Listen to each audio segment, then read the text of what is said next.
அருள் தரும் தெய்வம் நண்பர்களுக்கு வணக்கம். இப்போ எதற்காக இந்த வீடியோ பதிவுன்னு பார்த்தீங்கன்னா, வருகின்ற 23/4/2024 செவ்வாய்க்கிழமை சித்ரா பௌர்ணமி மற்றும் 28/4/2024 ஞாயிற்றுக்கிழமை தேய்பிறை பஞ்சமி.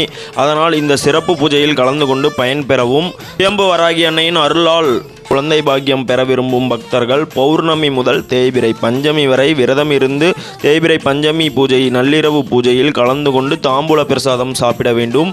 இந்த சிறப்பு பூஜைகளில் கலந்து கொண்டு அனைத்து பக்தாதி பக்த கோடிகளும் பயன்பெறவும். ஜெய் வராகி. நன்றி.